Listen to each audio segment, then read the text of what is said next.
आनंद कंद प्रभु श्रीनाथ जी की धरा, महाराणा प्रताप की पुण्य धरा, मीराबाई की धरा और महारानी पद्मिनी की धरा, यहाँ हाड़ी रानी ने भी अपना शीश काटकर जिस तरह से बलिदान एक उस रूप में दिया है जिस रूप में क्षत्राणियाँ सबसे आगे रहती हैं बलिदान देने में, और यहाँ बलिदानों की धरती भी कहा जाता है, वीरों की धरती भी कहा जाता है। यह मेवाड़ की माटी है और यहाँ पर कण कण में भक्ति है, कण कण में शक्ति है, कण कण में वीरता है। और इसी धरा पर भागवत कथा का महा आयोजन हो रहा है और इस भागवत कथा के महा आयोजन में आज पहला दिन है। आशुतोष जी महाराज की परम शिष्या वैष्णवी भारती जी के श्रीमुख से भागवत कथा का आयोजन हुआ है और आज खूब भक्तों ने आनंद लिया है इस भागवत कथा के महा आयोजन में। और क्या कहा वैष्णवी भारती जी ने, देखिए हमारे साथ ये खास खबर। आज के इस कार्यक्रम का हम शुभारंभ करेंगे कुछ भक्ति रचनाओं से, जिसके लिए हम आग्रह करेंगे मध्य उपस्थित परम पूजनीय संत श्री आशुतोष महाराज जी की शिष्य हमारे मध्य उपस्थित हैं साध्वी भारती जी। आए हम उनसे आग्रह करें कि वे प्रभु चरणों में एक सुंदर सी प्रार्थना को रखें ताकि प्रभु हमें सन्मार्ग की ओर बढ़ाएं, हमें सद्बुद्धि दें, हमें सुप्रेरणा दें कि हम इस भक्ति की ओर अग्रसर हों, इस तन को सार्थक करें, इसके लक्ष्य उस भक्ति को प्राप्त करें। आए भक्तों, इस सुंदर से भजन को हम श्रवण करते हैं। बोल बांके बिहारी लाल की। श्रीनाथ के दाता,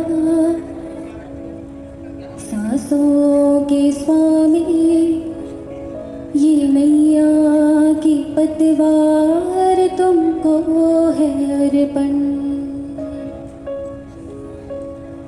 जीवन के दाता, सांसों के स्वामी, ये मैया की पतवार तुमको है अर्पण।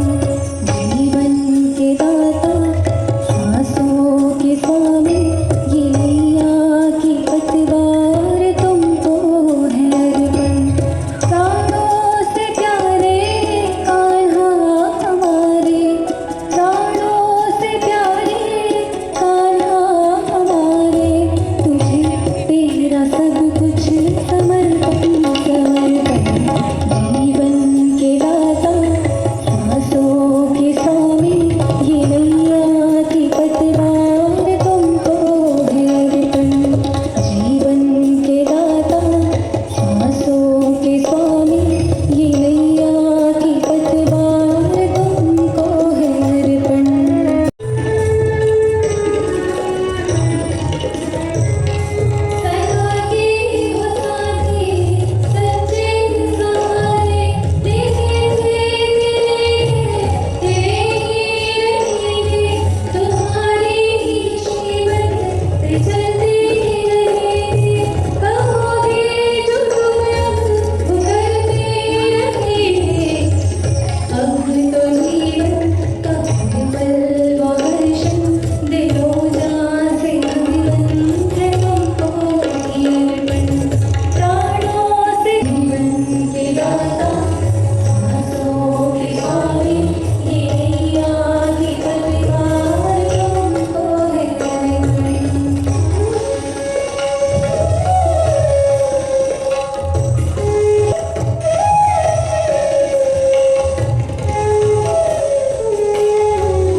ना घर आबाद कर लेने से तसल्ली तो इस दिल को मिलती है सांवरे को याद कर लेने से। जी हाँ भक्तों, ये समय, ये घड़ियाँ बहुत कीमती है क्योंकि यहाँ एक आत्मा अपने परमात्मा को याद करेगी, उस सांवरे से लौ को लगाएगी। आइए उसी लौ को लगाते हुए अपने बांके बिहारी से उनके श्री चरणों में प्रार्थना करते हैं उनकी भक्ति, उनकी शक्ति के लिए। और आए अगले भजन के लिए हमारे मध्य पर। रूप तेरा देखा जब से, सुध बुध अपनी खो गया। अब जग की मुझे परवाह नहीं, मेरा दिल दीवाना हो गया। सावली सूरत सावली सूरत पे मोहन दिल दीवाना हो गया। सावली सूरत पे मोहन दिल दीवाना हो गया। सावली सूरत पे मोहन दिल दीवाना हो गया। सावली सूरत पे मोहन दिल दीवाना हो गया। दिल दीवाना हो गया मेरा, दिल दीवाना हो गया। दिल दीवाना हो गया मेरा, दिल दीवाना हो गया। सावली सूरत पे मोहन दिल दीवाना हो गया। सावली सूरत पे मोहन दिल दीवाना हो गया।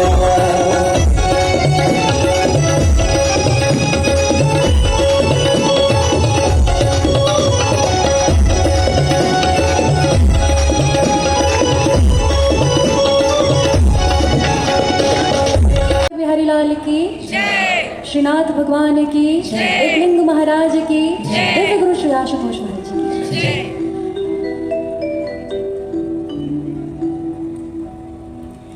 जय जय माधव मदन मुरारी नटवर नागर जय गिरधारी।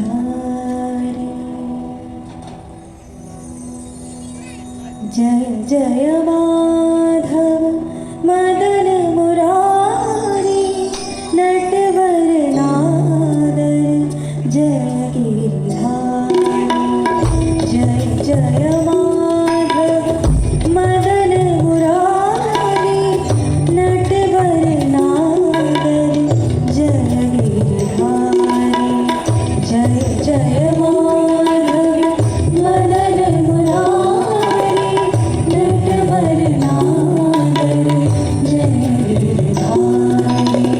गोविंदम जय देवकी नंदन, गोविंदम जय देवकी नंदन, दुख हरता जय मंगलहारी।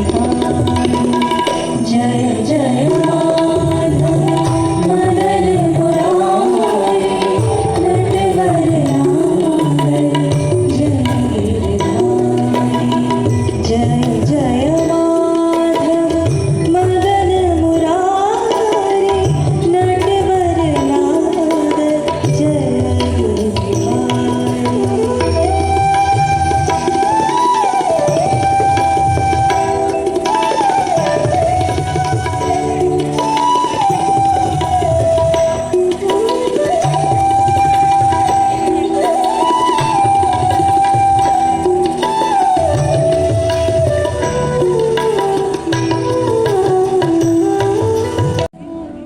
व्याप्तं येन चराचरं तत्पदं दर्शितं येन तस्मै श्री गुरवे नमः। तस्मै श्री गुरवे नमः। तस्मै श्री गुरवे नमः।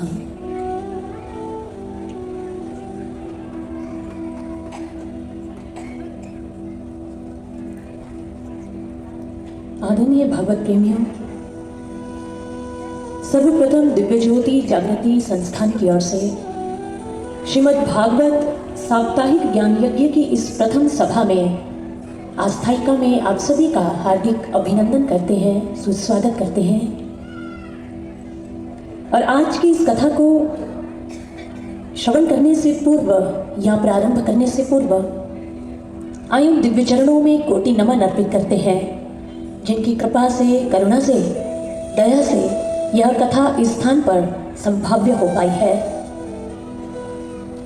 परम पूजनीय, परम वंदनीय, अनंत चेतन सत्ता तपोनिधि महामहिमामय दिव्य गुरु सर्व श्री आशुतोष महाराज जी के दिव्य चरणों में उनके विशेष अनुग्रह के लिए कोटि कोटि प्रणाम अर्पित करते हैं।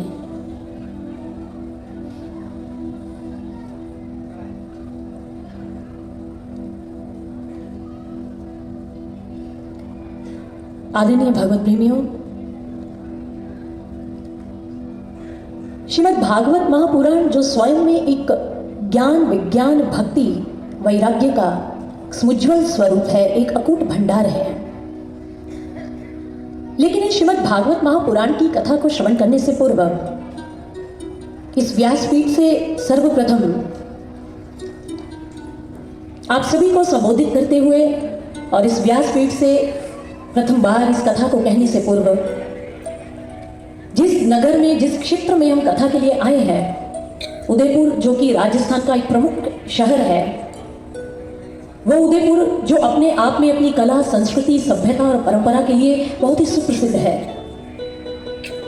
which is famous for its culture, history and its attractive places, and it is also known as the Venice of the East। हम सभी जानते हैं इसे पूर्व का वेनिस, यानी कि जैसे इटली है कंट्री एक, उसमें एक छोटी सी सिटी है बहुत सुंदर वेनिस, जो कि प्राकृतिक संसाधनों से परिपूर्ण है और इसीलिए उदयपुर को भी पूर्व का वेनिस कहकर ही संबोधित किया जाता है, क्योंकि यहाँ बहुत सारे प्राकृतिक स्थल हैं। ये वो धरती है जहाँ पर हल्दी घाटी जैसा युद्ध हुआ, ये वो धरती है जहाँ पर पद्मिनी जैसी वीरांगनाएं हुई, जहाँ जौहर की परिपाटी चली, ये वो धरती है जहाँ पर महाराणा प्रताप जैसे, भामाशाह जैसे, ऐसे इत्यादि बहुत महान वीर योद्धा और राजा शासक हुए हैं। ये वो धरती है जो एक लिंग जी की धरती है। ये श्रीनाथ हमारे भगवान श्री गिरिधर गोपाल जी की भूमि है। इससे मीराबाई जी का भी संबंध है। तो सर्वप्रथम व्यासपीठ से इस उदयपुर की भूमि को, इसमें स्थापित जितने भी प्रतिष्ठित देवी देवताओं के अंश हैं, जो दिव्य मंदिर है, धार्मिक स्थल है, उन सभी को व्यासपीठ की ओर से हम सर्वप्रथम नमन करते हैं, उनका सादर अभिवादन करते हैं और उनसे यही प्रार्थना करेंगे कि हमें ये शक्ति सामर्थ्य दे, वो देवी अंश का, वो देव अंश का, ताकि हम इस कथा को बहुत सरस भाव से सभी के हृदयों में प्रवाहित करने में सफल हो सके। और दूसरा स्वागत वो प्रणाम व्यासपीठ से आप सभी श्रोताओं का है, क्योंकि आप हमारे आराध्य गिरिधर गोपाल श्रीनाथ जी के भक्त हैं। और किसी ने बहुत सुंदर कहा, रहमतों के फूल बरसते हैं जब सांवरे का दीदार होता है, खुश नसीब होते हैं वे लोग जिनको माखन चोर से प्यार होता है, जिनको माखन चोर से प्यार होता है। निस्संदेह आप सभी को प्रभु से प्रेम है, उनकी कथा से प्रेम है, और इसलिए आप यहाँ सभी समय पर आकर उपस्थित हुए हैं, यहाँ पर बैठे हैं। इस प्रांगण की शोभा बढ़ाई है। भक्तों को भी हमारा नमन है, हमारा प्रणाम है। और भक्तजनों, भागवत महापुराण की कथा को कहने से पूर्व एक परंपरा रहती है व्यासपीठ से। जिन गुरुदेव, दिव्य गुरु जो क्षत्रिय ब्रह्मनिष्ठ हैं, दिव्य गुरु सर श्री आशुतोष महाराज जी, जिनकी कृपा से हमने इस सेवा को स्वीकार किया, जिनकी कृपा से हमें यह कथा कुछ कहनी आई इतने वर्षों के बाद भी, जो प्रभु के रस को सभी के हृदयों में हम प्रवाहिमान कर पाए, वो उनकी कृपा से, उनकी अनुकंपा से, उनकी दिव्य प्रेरणा से हुआ। और व्यासपीठ की परंपरा रही है सदैव से अपने गुरुदेव के चरणों में सर्वप्रथम उस नमन को अर्पित किया जाता है। और आप जानते हैं स्कंद पुराण हमारे भारत देश का बड़ा ही विशाल और विराट पुराण है। स्कंद पुराण के अंदर कहा गया कि यूं तो तीर्थों में, भारत के अंदर जितने भी तीर्थ स्थल हैं, वो तीर्थ भूमियां बहुत ही आदरणीय हैं, सम्माननीय हैं, लेकिन स्कंद पुराण कहता है कि सबसे सर्वश्रेष्ठ तीर्थ अगर कोई है तो वह काशी है, जिसे हम बनारस भी कहते हैं, वाराणसी भी कहते हैं, जिसे हम भगवान शिव विश्वनाथ जी की काशी भी कहते हैं। और इसी बात को कविराज गोपीनाथ जी, हमारे भारत देश के सुप्रसिद्ध विद्वान और दार्शनिक हुए, उन्होंने कहा कि जो काशी है, काशी का क्षेत्र एक ऐसा दिव्य क्षेत्र है, जब एक व्यक्ति उसमें प्रवेश कर जाता है तो वो भक्त बिना नहीं रह सकता, उसके अंदर भक्ति का संचार हो जाता है। और वो कहते हैं ये जो काशी क्षेत्र है, यह कर्म क्षेत्र नहीं, यह ज्ञान क्षेत्र है। यहाँ कर्म बीज का वपन नहीं किया जाता, यहाँ ज्ञान बीज का वपन किया जाता है, यानी कि प्रत्येक अंतःकरण में ज्ञान बीज को प्रत्यारोपित किया जाता है, उसका रोपण किया जाता है। यदि हम गोपीनाथ कविराज जी की बात की विवेचना करें, उसका विश्लेषण करेंगे, तो आप सरल भाव में पाएंगे वो बात कह रहे हैं एक गुरु रूपी काशी की, क्योंकि स्कंद पुराण का ही हमें वो ब्रह्म ज्ञान देता है, तो वो ज्ञान हमें प्राप्त होता है बीज रूप में। और फिर गोपीनाथ कविराज जी कहते हैं जैसे जैसे एक साधक ध्यान करता है, मेडिटेशन करता है, ध्यान साधना में गहन करता है, तो उसके कर्म संस्कार भी उस ब्रह्म ज्ञान की अग्नि में स्वाहा हो जाते हैं, वो जलकर भस्मीभूत हो जाते हैं। इतना महान ब्रह्म ज्ञान होता है, ये साधारण ज्ञान नहीं है। और इसीलिए आदि शंकराचार्य जी ने कहा, सा काशिका कहो अहम, सा काशिका अहम निज बोध रूपा। ये वो काशी होती है जब गुरु की शरण में हम जाते हैं। ये वो काशी है सज्जनों, जो काशी हमें हमारे निज स्वरूप से बोध करवाती है। क्योंकि विडंबना की बात है, आज हमें संसार की बहुत जानकारी है, अपने पड़ोसी की अत्यधिक जानकारी है, ऐसी इंफॉर्मेशन हमारे पास बहुत है, लेकिन हम स्वयं के विषय में ही नहीं जानते। हम स्वयं से अनभिज्ञ हैं। हमारे भीतर कैसी बुराइयां हैं, विकार है, या हमारे भीतर कितनी पॉजिटिविटी है, कितनी स्ट्रेंथ है, कितनी पोटेंशियल और शक्ति है ईश्वरीय भक्ति के रूप में, हम उससे अनभिज्ञ हैं। हमें दूसरे के बारे में सब कुछ पता होता है, ऐसा होता है ना, पड़ोसी के घर में क्या चल रहा है, हमारे पड़ोस में क्या हो रहा है, हमें सब जानकारी होती है, लेकिन अपने बारे में हम भूल चुके हैं। और आज तो टेलीविजन पर ऐसे ऐसे कार्यक्रम भी आते हैं भगवत प्रेमियों, वो कार्यक्रम जिनकी टीआरपी भी बड़ी तेज चलती है, बड़ी अच्छी होती है टीआरपी। वो ऐसे कार्यक्रम होते हैं जिसके अंदर ताका झांकी की जाती है कि उसके घर में क्या हो रहा है, ये खाना कैसे बना रहे हैं, ये आपस में बहस कर रहे हैं कि नहीं, ये आपस में कैसे रह रहे हैं, आप समझ रहे हैं, ऐसे कार्यक्रम टेलीविजन पर चलते हैं। लेकिन आपको बताना चाहेंगे हम कि आज के समय में जैसे हम ब्रह्म ज्ञान की बात कर रहे हैं, हम उस वो ब्रह्म ज्ञान है यह जो हमें प्रबोध की मार्ग पर लेकर जाता है, जो हमें हमारे अंदर का रास्ता दिखाता है कि हम इंट्रोवर्ट कैसे हो।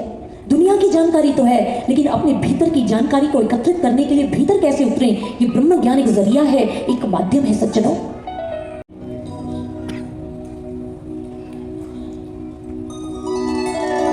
ये आशुतोष कोटि नमः, ये आशुतोष कोटि नमः, ये आशुतोष कोटि नमः, ये आशुतोष कोटि नमः, ये आशुतोष कोटि नमः, ये आशुतोष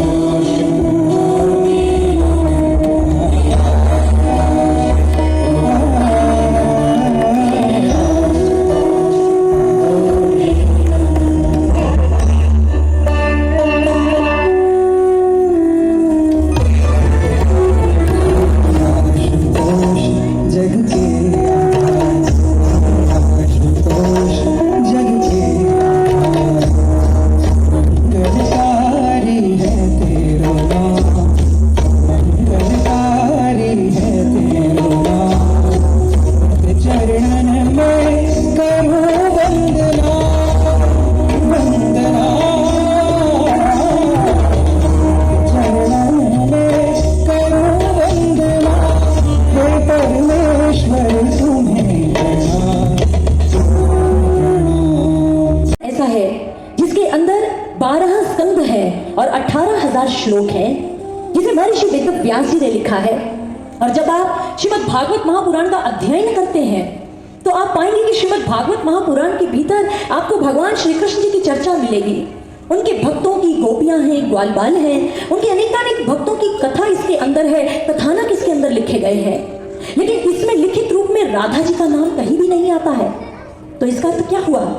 इसका अर्थ यह हुआ कि इसमें राधा जी का वर्णन ही नहीं व्यास जी ने लिखा है। भक्तजनों, ऐसा नहीं है। व्यास जी ने राधा जी का नाम तो लिखा है, लेकिन गुप्त रूप में लिखा है, क्योंकि कहते हैं ये राधा जी और भगवान श्री कृष्ण जी, इन दोनों का अभिन्न और अभेद्य संबंध है। दोनों को एक दूसरे से अलग नहीं किया जा सकता है। दोनों की ही चर्चा अगर श्री कृष्ण जी की बात आती है तो कहते हैं जो श्री लगता है, श्री का अर्थ ही होता है कि वो राधा जी के लिए लिखा गया है, वो राधा जी के लिए बोला गया है। क्योंकि जहाँ श्री कृष्ण आते हैं, कृष्ण अकेले नहीं होते, वो राधा रानी जी के साथ होते हैं। राधिका जी सदैव उनके संग संग ही रहती हैं। बहुत सारे पुराण हैं, जैसे कि ब्रह्मांड पुराण। ब्रह्मांड पुराण के अंदर भगवान श्री कृष्ण ब्रह्मा जी से स्वयं कह रहे हैं कि हे ब्रह्मदेव, हम राधा के बिना अपूर्ण हैं, अधूरे हैं। राधा ही हमें पूर्ण करती है, उसी के माध्यम से हमारा संबंध पूरा होता है, और उसी की सहायता से हमें सृष्टि के अंदर प्रत्येक भक्त के हृदय के भीतर हम अपनी भक्ति का संचार करते हैं। राधा के बिना यह सब कुछ असंभव है ब्रह्मदेव। भक्तजनों, राधा जी कैसे हैं? जैसे आपने कल्प वृक्ष का नाम तो सुना ही होगा, जिसे सुर द्रमु भी कहते हैं। वो कल्प वृक्ष जिसकी छाया में जब आप जाते हैं और उनकी छाया में जाकर आप जो भी मांगेंगे वो आपको मनोवांछित फल देता है, यह है कल्प वृक्ष। लेकिन राधा रानी जी कैसा कल्प वृक्ष है?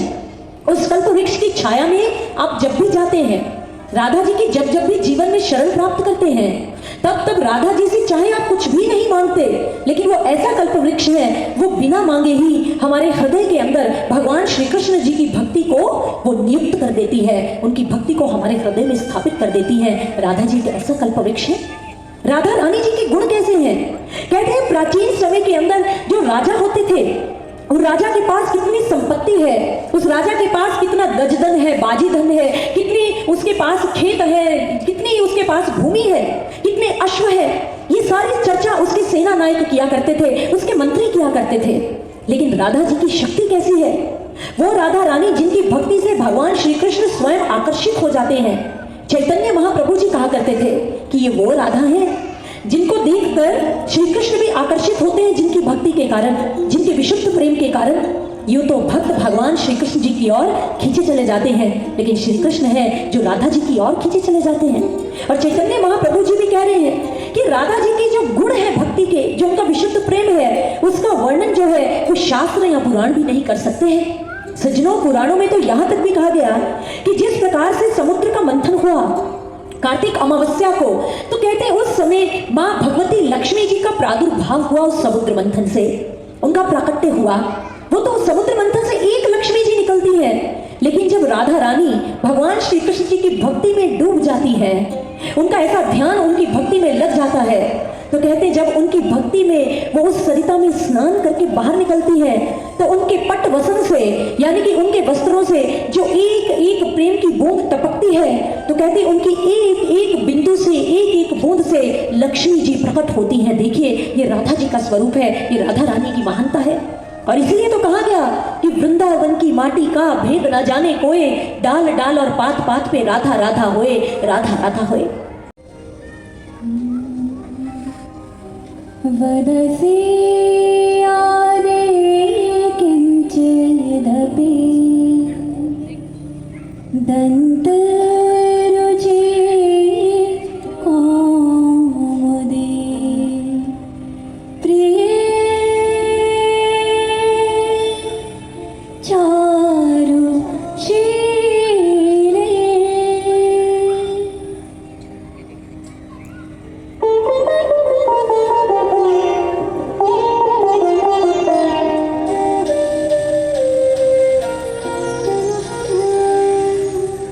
वदसि आदे किंचिदपि दन्तरुचि कौमुदी वदसि आदे किंचिदपि दन्तरुचि कौमुदी हरे दारा तेरा मदिकोरम हरे दारा तेरा मदिकोरम सुरत पधारा सिद्धवे तव चंद्रमा लोचतु लोचन चकोरम प्रिये चारुशीले प्रिये चारुशीले मुञ्जमयि मारं निदानं सपादे मदनालो दहते मम मानसं मुञ्जमयि मारं। हे प्रिय चारुशीले, हे राधे मान जाओ। हे राधे, तुम जानती हो तुम मेरे जीवन में कितनी महत्वपूर्ण हो, तुम्हारी भक्ति के बिना मैं अपूर्ण हूँ राधे। और भगवान श्री कृष्ण कहते हैं, खोलो अपना मुख, कुछ तो बोलो राधे, मेरा अपराध ही कह दो। अगर तुम्हें मुझसे कोई भूल है, मुझसे कुछ भूल हुई है, तो मुझे क्षमा करो, वो बात तो बोलो, मुझसे क्या अपराध हुआ है। और राधे, हे प्रिय चारुशीले, जब तुम अपने उज्जवल दंतावली को खोलती हो मुख को, तो तुम्हारे उज्जवल दंत की प्रभा से मेरा भय रूपी अंधकार समाप्त हो जाता है। हे राधे, देखो मैं तुम्हारे मुख की ओर ऐसे देख रहा हूँ जैसे चकोर चंद्रमा को देखता है, क्योंकि तुम्हारी भक्ति मुझे शीतलता देती है, जैसे चंद्रमा चकोर को शीतलता देता है। मैं भगवान हूँ तो क्या हुआ राधे, लेकिन मुझे भक्त की नितांत आवश्यकता है। हे चारुशीले, कुछ तो बोलो, अगर मेरा अपराध है तो मुझे क्षमा करो। लेकिन राधा जी नहीं मान रही। राधा जी तनिक भर भी दृष्टि उठाकर श्री कृष्ण जी की ओर नहीं देख रही। अब जयदेव जी ने आगे क्या लिखा है छंद में, आइए हम उसको भी श्रवण करते हैं।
अब की बार भगवान कह रहे हैं त्वमसि मम भूषणम त्वमसि मम जीवनम। हे राधे, तुम मेरा जीवन हो, मेरे जीवन का भाग हो, तुम ही मेरे जीवन का भूषण हो। तुम्हारे माध्यम से, तुम्हारी भक्ति को धारण करने से मुझे सुंदर अलंकार और सौंदर्यों की प्राप्ति होती है। हे राधे, तुम मेरे लिए ऐसी महत्वपूर्ण हो जैसे सागर के अंदर महत्वपूर्ण मणि और माणिक्य होते हैं। तुम्हारी भक्ति मेरे लिए बहुमूल्य रत्न की तरह है। अब तो मुख खोलो, कुछ बोलो राधे। मुझसे अपराध हुआ है तो मुझे क्षमा करो, लेकिन मुझसे बात करो। प्रभु श्री कृष्ण बारंबार राधा जी को कह रहे हैं, लेकिन राधे मानने का नाम नहीं ले रही। आज तो भक्त ने ठान ली है कि भगवान मुझे मनाएंगे, कितना भी मनाएंगे तो मैं मानूंगी नहीं।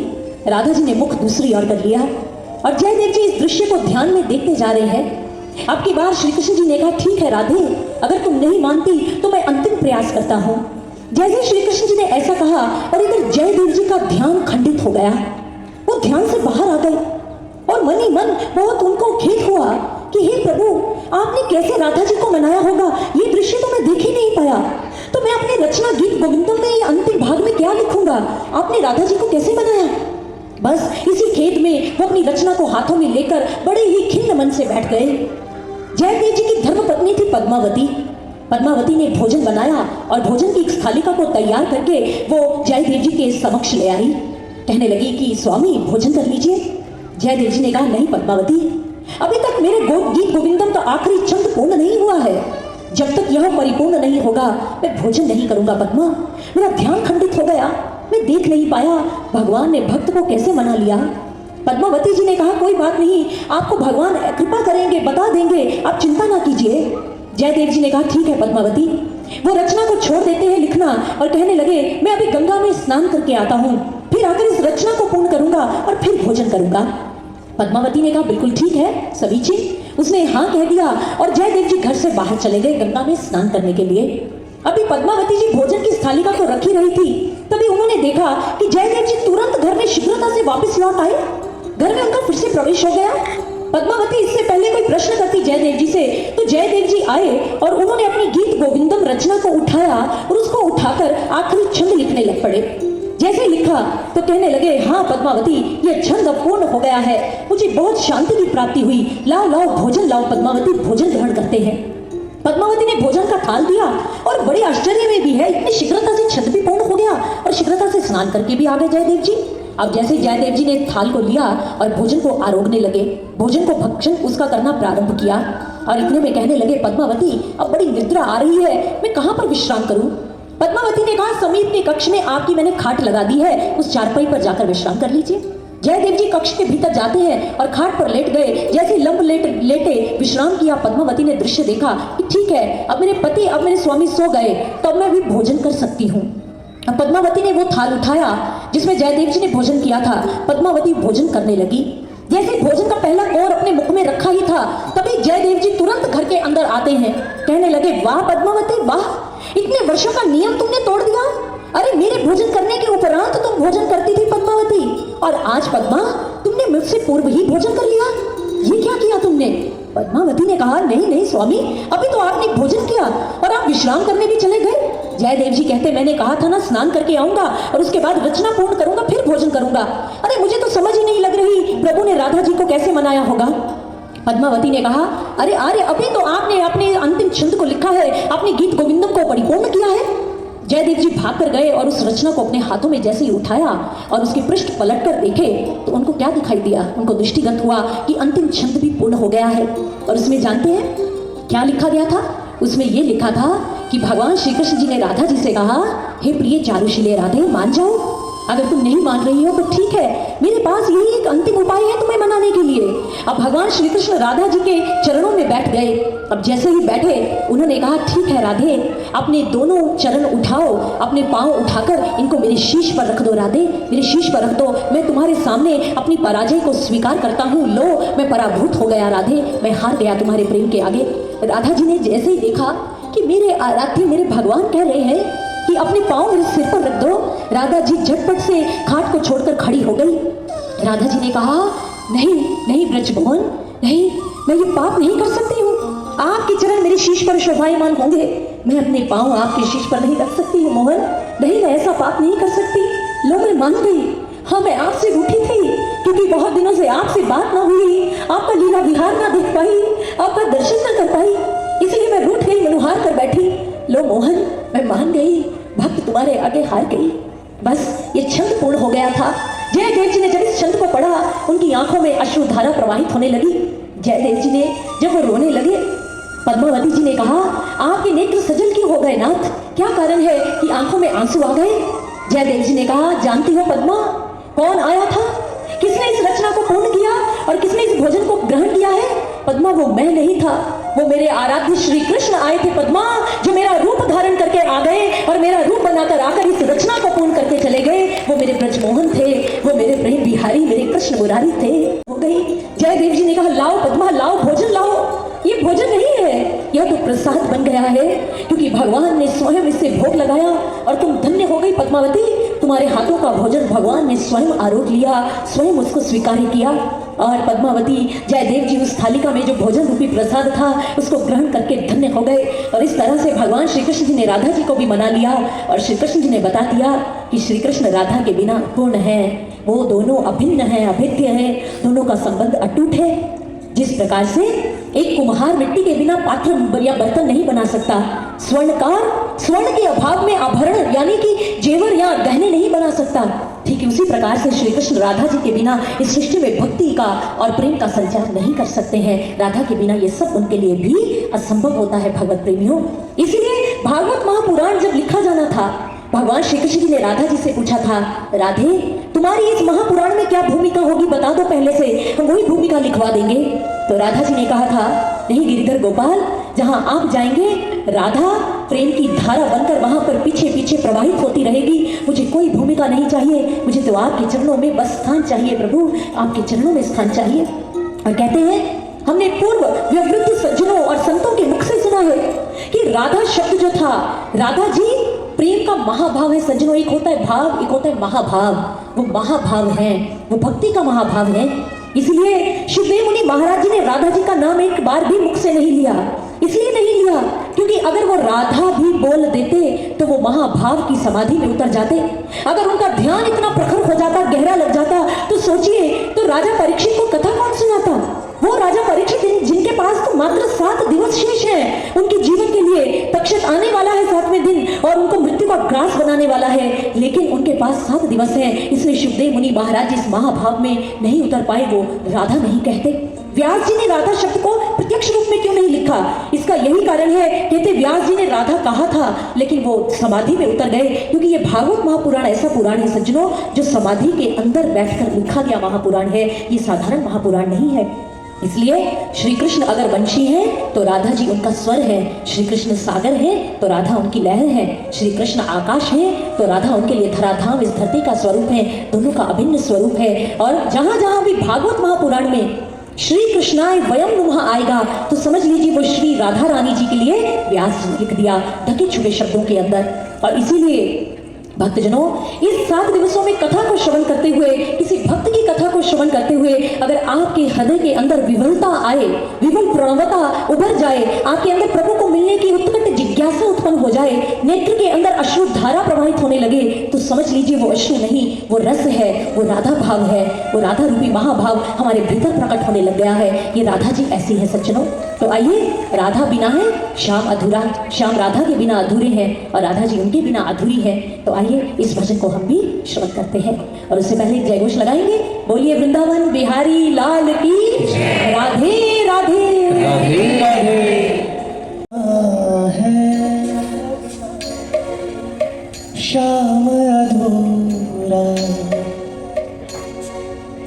श्याम बिना पुराना,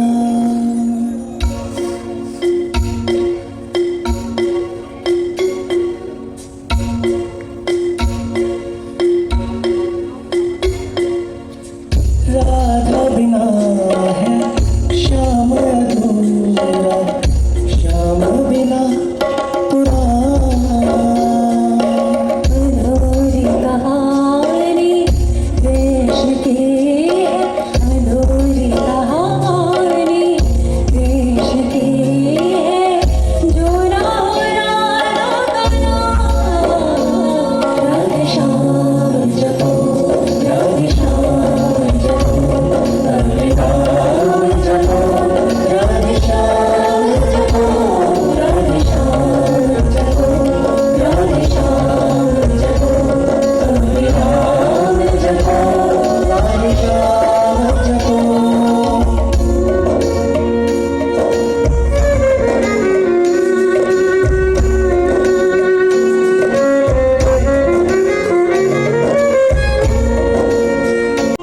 कृष्ण प्रकाश के पुंज है तो दर्पण से राधा रानी, कृष्ण से हर पल ज्योति लेती, भक्ति होती शिरोमणि।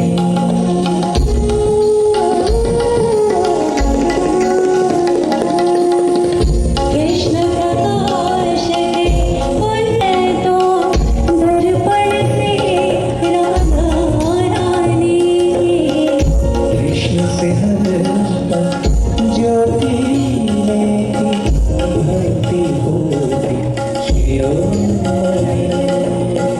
पावनता की मूरत को है, पावनता की मूरत को है बारंबार प्रणाम। राधे श्याम जपो, राधे श्याम जपो, राधे श्याम जपो, राधे राम जपो, राधे श्याम जपो।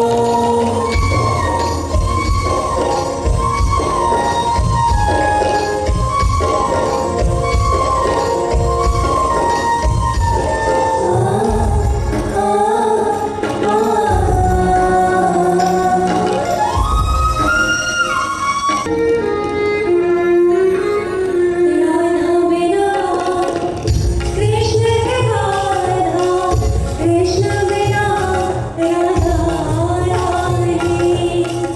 राधा चरित्र में डूब के ऋषियों की मौन हुई वहाँ।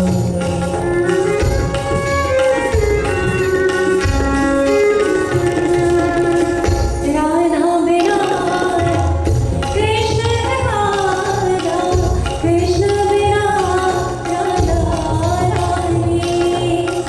राधा चरित्र में डूब के ऋषियों की मौन हुई वहाँ। राधा कृष्ण, कृष्ण है राधा, राधा कृष्ण, कृष्ण राधा।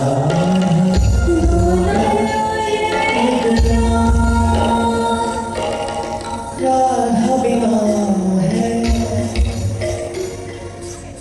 श्याम अधूरा, श्याम बिना पुराना।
तोड़ना पड़ेगा, इनके मूल से इनका विच्छेद करना पड़ेगा, इनको दूर करना होगा।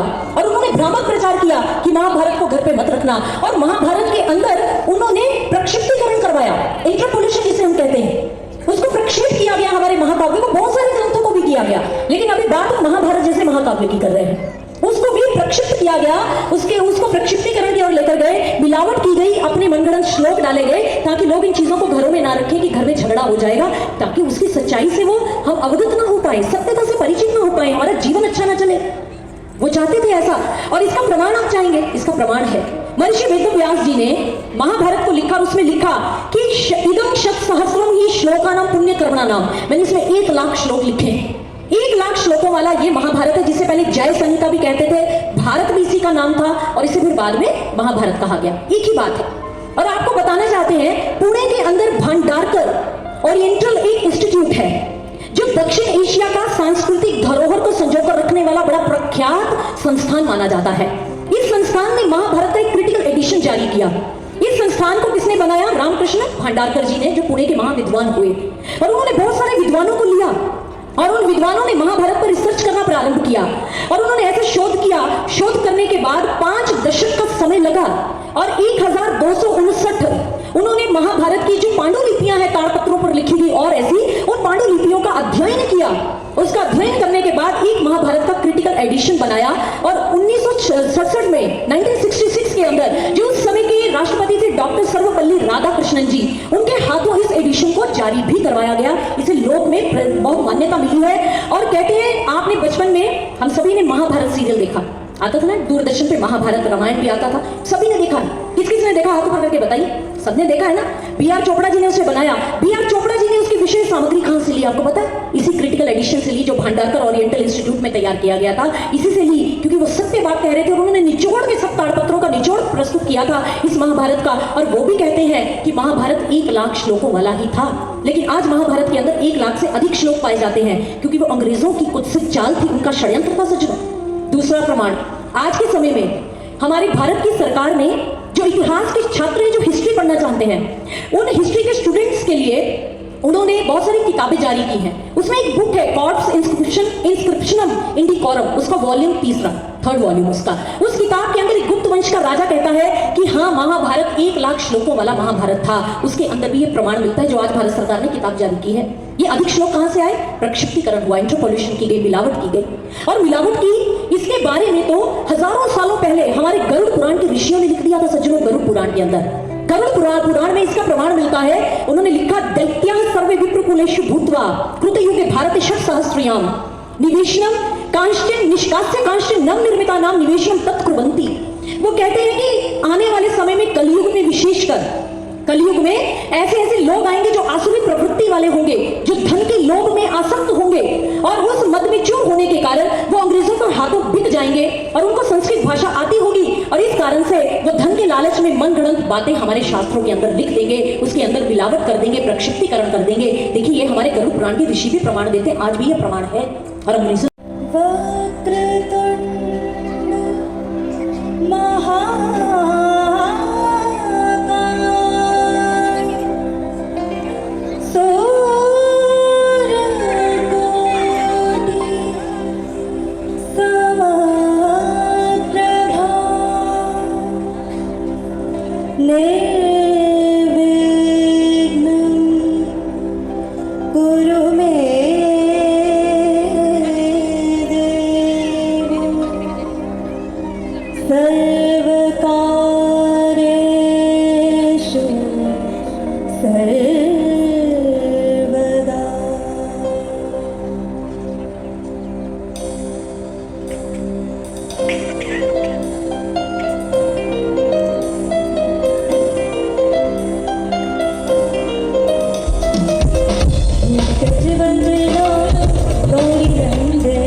अर्जुन के दोनों हाथ जुड़ गए। अर्जुन ने देखा श्री कृष्ण जी के एक मुख में सृष्टि विलीन हो रही है और दूसरे मुख से सृष्टि का निर्माण हो रहा है। एक मुख में उसके स्वजन जितनी कौरव है वो जा रहे हैं, मृत्यु का ग्रास बन रहे हैं, दूसरे मुख से उनका जन्म होता जा रहा है। एक मुख में अग्नि है, एक में नदियां बहती प्रवाहित होती जा रही है, एक में सागर के अंदर मानो प्रलय का दृश्य जो था वो दृश्यमान हो रहा था। और अर्जुन ने जैसे ये सारा दृश्य देखा भयभीत हो गया, भयाक्रांत हो गया और अर्जुन को अपनी गलती का, अपनी भूल का आभास हो गया। और अर्जुन ने करबद्ध मुद्रा में कहा, हे कृष्ण, मुझे मेरे अपराधों के लिए क्षमा कर दीजिए। हे जनार्दन, हे द्वारिकानाथ, मैंने देख लिया आप भगवान हैं। और अर्जुन उनके चरणों में झुक पड़ा और झुक गया और भगवान उसी विराट मुद्रा में खड़े हैं। अर्जुन ने कहा, सखेति मत्वा प्रसभं यदुक्तम, हे कृष्ण हे यादव हे सकेति अजानता महिमानं तवेदं मया प्रमादात् प्रणयेन वापि यच्चाहसार्थं सत्कृतोऽसि विहारुषय्यासन भोजनेषु एकोत्वाप्ये तत्समक्षं तत्क्षामये त्वाम् अहं प्रमयम्। अर्जुन ने कहा, हे विशाल स्वरूप वाले प्रभु, सहस्र मुख वाले नाथ, मैंने आपके इस रूप को न जानने के कारण कितनी बार आपको सखा कह दिया, मित्र कह दिया, आपको यादव कहा। आप जब विहार कर रहे थे, भ्रमण पर निकले, शयन कर रहे थे, शैया पर थे, जब आप भोजन कर रहे थे या अपने मित्रों के संग बैठे थे, वो जैसे मूर्ख ने अपराध किया, मैंने आपको दूर से संबोधन दिया, ओ यादव, ओ कृष्ण, ओ सखा। ऐसा कहकर मैंने आपका अपमान किया क्योंकि मैं नहीं जानता था प्रभु आपका इतना विशाल स्वरूप है। हे नाथ, आपके इस स्वरूप को देखने के बाद मुझे मेरी भूल का आभास हुआ है। मुझे क्षमा कर दीजिए, मुझे क्षमा कर दीजिए। पितासी लोकस्य चराचरस्य त्वमस्य पूज्यश्च गुरुर्गरीयान् न त्वत्समोऽस्तवधिकः कुतोऽन्यो लोकत्रयस्य प्रति प्रभाव। अर्जुन ने कहा, मैं देख रहा हूँ आपके इस विशाल रूप को कि आप इस चराचर जगत के स्वामी हैं, सारे संसार के पिता हैं और सबसे बड़े गुरु हैं। आपसे अधिक पूजनीय और कौन हो सकता है प्रभु? आपसे अधिक पूजनीय कोई नहीं। इसलिए प्रभु, हे सारे जगत के गुरु, सभी के स्वामी, हे प्रभु, मुझे अपना पुत्र जानकर, अपना बालक जानकर क्षमा कर दीजिए। तस्मात् प्रणम्य प्रणिधाय कायं प्रसादये त्वम् अहम् ईश वीर्यं पितेव पुत्रस्य सखेव सख्युः प्रियः प्रिय यार्हसि देव सोढुम्। अर्जुन ने पुनः कहा, हे प्रभु, मेरे अपराध बहुत अधिक हैं, बहुत बार आपका अपमान मेरे द्वारा हुआ है। कितनी बार मैंने आपकी आज्ञा का उल्लंघन किया है प्रभु, आपकी वाणी को नहीं माना, आपकी आज्ञा का उल्लंघन करता रहा, आपके वचनों पर खरा नहीं उतरा। मुझ जैसा अधम और कौन होगा? इसलिए प्रभु, जैसे एक पिता अपने पुत्र के, एक पति अपनी पत्नी के, एक मित्र अपने परम सखा दूसरे मित्र के अपराधों को क्षमा कर देता है ना, आप मेरे उन अपराधों को क्षमा कर दीजिए प्रभु, मुझे क्षमा कर दीजिए। अर्जुन ने पुनः कहा, अदृष्ट पूर्वं हृष्टोऽस्मि दृष्ट्वा भयेन च प्रव्यथितं मनो मे तदेव मे दर्श देव रूपं प्रसीद देवेश जगन्निवास। हे प्रभु, आपके इस स्वरूप को देखकर मुझे बहुत प्रसन्नता हो रही है। मैं जान गया आप साधारण सामान्य नहीं, आप तो त्रिलोकी नाथ हो, पर ब्रह्म हो, लीला पुरुषोत्तम हो, आप भगवान हो। हे प्रभु, मैं जान गया हूँ आपके रूप को देखकर जितना हर्ष हो रहा है ना, हे प्रभु, उतना ही मुझे भय लग रहा है। मेरा हृदय भय से प्रकंपित हो रहा है प्रभु आपके इस भयानक रूप को देखकर। इसलिए अपने इस स्वरूप को समेट लीजिए। और अर्जुन ने कहा, कैसा रूप दिखाइए? किरीटिनम गदिनम चक्रहस्तम इच्छामि त्वं द्रष्टुम अहं तथैव तेनैव रूपेण चतुर्भुजेन सहस्रबाहो भव विश्वमूर्ते। उसने कहा, मुझे वही रूप दिखाइए है विश्वमूर्ति, पीतांबरधारी, मोर मुकुट पहने हुए, बांसुरी हाथ में पकड़े हुए। मुझे बस आपके उसी रूप को देखना है प्रभु, उसी रूप को देखना है। जैसे ही अर्जुन के अंदर यह अपराध बोध आया, अर्जुन ने क्षमा मांगी, द्वारिकानाथ श्री कृष्ण प्रसन्न हो गए। उन्होंने अपने उस विशाल विराट स्वरूप को जो असामान्य था उसे समेट लिया और अपने सामान्य रूप के अंदर आ गए। वो द्वारिकानाथ पीतांबरधारी, मोर मुकुट पहने, बांसुरी धारण किए श्री कृष्ण बनकर आ गए। जैसे ही वह आए तो जानते हैं अर्जुन भागकर चरणों में गिर पड़ा। श्री कृष्ण जी ने कहा, अर्जुन, तुम्हारी परीक्षा ली थी हमने एक समय, जानते हो? जब दुर्योधन आया, तुम भी आए सहायता मांगने, तो उस समय तुमने मुझे मांग लिया था और दुर्योधन ने नारायणी सेना को मांग लिया। अर्जुन को सारा दृश्य साकार हो गया उसकी आंखों के सामने। और उस समय भगवान श्री कृष्ण जी ने अर्जुन से कहा था, हार निश्चित है तेरी, हरदम रहेगा उदास, माखन दुर्योधन ले गया, केवल छाछ बची तेरे पास। जैसे ये कहा था, परीक्षा ली थी अर्जुन की, अर्जुन ने कहा था, जीत निश्चित है मेरी, दास हो नहीं सकता उदास, मैं माखन लेकर क्या करूं, जब माखन चोर है मेरे साथ, जब माखन चोर है मेरे साथ, जब मेरे साथ मेरे भगवान है, उनकी कृपा है, तो फिर इस नारायणी सेना का मैं क्या करूंगा। इसलिए हे नारायण, आज मेरा समस्त मोह और आसक्तियां मुझसे ऐसे विलग हो गई जैसे मृतक व्यक्ति से उसकी आत्मा अलग हो जाती है। अगर मैं 7 जन्म रो रो कर 7 समुद्र भी भर दूं तो भी मैं आपके ऋण से उऋण नहीं हो सकता द्वारिकानाथ, जो स्वरूप आपने मुझे दिखाया है। बस अब मैं आपको वचन देता हूं, अब सौंप दिया इस जीवन का सब भार तुम्हारे हाथों में, अब जीत तुम्हारे हाथों में, अब हार तुम्हारे हाथों में, सब आपके हाथों में सौंप दिया प्रभु, सब आपको सौंप दिया। और अर्जुन के इस समय कैसे भाव रहे, कैसे भाव से वो भरा था और क्या कह रहा था, आइए हम भी श्रवण करते हैं। अब सौंप दिया इस जीवन का सब भार तुम्हारे हाथों में सौंप दिया।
पृथ्वी उसे अपनी ओर खींच लेती है और उसे कहा गुरुत्वाकर्षण का बल। और भास्कराचार्य जी ने न्यूटन से पहले इसे खोज कर दिखा दिया है कि नहीं हमारे ऋषि वैज्ञानिक, बताइए, ताली लगाइए उनके नाम पर, देखिए ये है कि नहीं विज्ञान हमारे शास्त्रों में लिखा, सब बताया उन्होंने। कर्ण कौतूहल उनका एक शास्त्र है जिसके अंदर उन्होंने बताया था कि जब सूर्य पर चंद्रमा की छाया पड़ती, सूर्य ग्रहण लगता है, चंद्रमा पर धरती की छाया पड़ती है तो फिर चंद्र ग्रहण लगता है। ग्रहण के बारे में भी सारी जानकारी दी। और एक उनका लीलावती नामक ग्रंथ अपनी पुत्री के नाम पर उन्होंने जो लिखा था, उसके अंदर उन्होंने गणित के बारे में, खगोल विज्ञान के बारे में, भूगोल के बारे में, ज्योग्राफी के बारे में सारी जानकारियां लिखी हैं। हमारे ऋषि कहीं से कम नहीं है सच में। एक ऋषि हुए बोधायन जी, उन्होंने लिखा शुल्ब शास्त्र। उस शुल्ब शास्त्र के अंदर उन्होंने क्या लिखा, जो मुझे बचपन में सबसे टफ चीज लगती थी गणित के अंदर, क्या लगती थी? पाइथागोरस की थ्योरम्स होती थी ना, और ज्यामिति होती थी, रेखा गणित, ये सब कितना टफ लगता था। वो सब उन्होंने उस शुल्ब शास्त्र के अंदर पहले ही बता दिया, और भारत देश में ज्यामिति को, रेखा गणित इत्यादि को, इन सारी गणनाओं को शुल्ब शास्त्र कहा जाता था भारत के अंदर, इसलिए उन्होंने इस शास्त्र को शुल्ब शास्त्र कहकर संबोधित कर दिया। कौन कहता है कि भारत कहीं से कम है? और सही कहा मैथिली शरण जी ने, विज्ञान भी हम ही ने दिया, ज्ञान भी हम ही ने दिया, हम ही ने बताया वस्त्र कैसे बनते, हम ही ने बताया पहिया कैसे बनता है, हम ही ने बताया बैटरी कैसे बनती है, सेल कैसे बनता है, हम ही ने सब कुछ खोज कर दिया इस विश्व को। अगर ऐसे उदाहरण आपके सामने प्रस्तुत करते रहे तो कितना समय निकल जाएगा सज्जनों। और इसीलिए भागवत महापुराण के 5वें स्कंद में और उसके 19वें अध्याय के अंदर वो देवताओं की बात हमें याद आ रही है। उन्होंने कहा अहो अमीशाम किंकारी शोभनम स्वदित स्वयं हरि ही ये जन नृणाम भारताजिरे, अर्थात कि इस भारत भूमि पर जो लोग जन्म लेते हैं वो सौभाग्यशाली है। हम देवता भी भारत में आकर जन्म लेना चाहते हैं, आप भारतीय सौभाग्यशाली हैं। उन्होंने ऐसा कहा कि भागवत का 5वां स्कंद भी कह रहा है।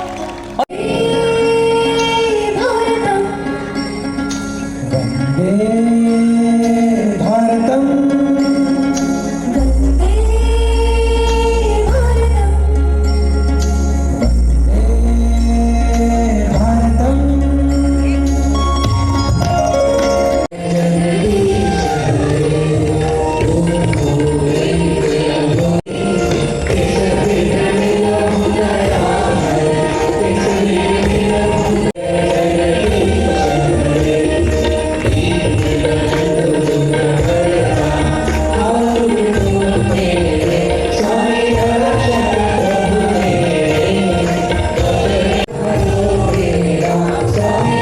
कैसा आनंद आया है आज? अच्छा रहा महाराज जी की तरफ से जो कथा हाँ, अच्छा आनंद रहा, सब ज्ञान की प्राप्ति हुई।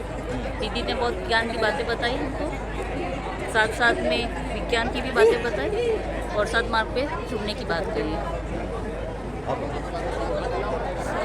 इस कथा को सुनने के बाद हमें ये महसूस होना चाहिए कि आज हमारी जो पीढ़ी जिस दिशा में जा रही है उसे हमें और किस दिशा में मोड़ना है, और या तो पतन में या फिर उनकी जो धार्मिक उन्नति में हमें किस प्रकार से हमारी भावी पीढ़ी को दिशा देनी है।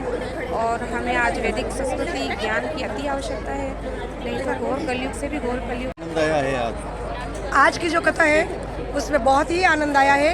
ये अश्वथ जी महाराज जी की कथा है और ब्रह्म ज्ञान से जुड़ी है, और विशेष फोकस जो आज की युवा पीढ़ी के लिए जो दीदी ने संदेश दिया है और अपने भारत देश के लिए जो संदेश दिया है वो बहुत मार्मिक, और जो संदेश दिया है उसमें अपनी युवा पीढ़ी को खरा उतरने के लिए बोला है दीदी ने। और जो भागवत कथा है हमारी वैष्णव भारती जी दीदी जी उनके मुखारबिंद से कथा सुनी है, और आज हजारों की संख्या में पूरे मेवाड़ से बांसवाड़ा, डूंगरपुर, गलियाकोट, सागवाड़ा और मंदसौर, राजसमंद काफ़ी बसें आई है कथा सुनने के लिए। और बहुत सारे भक्तगण हैं जो पूरे मेवाड़ में हैं, महाराज जी के भक्तगण, और कथा का बहुत रसपान किया है। और आज तो पहला ही दिन है जिसमें इतनी भीड़ जुटी है, तो आप आगे आगे देखिएगा कि बहुत ज़्यादा भीड़ इकट्ठी होने वाली है। और ये उदयपुर की पहली कथा है मेवाड़ की जो महाराज जी के सानिध्य में हो रही है।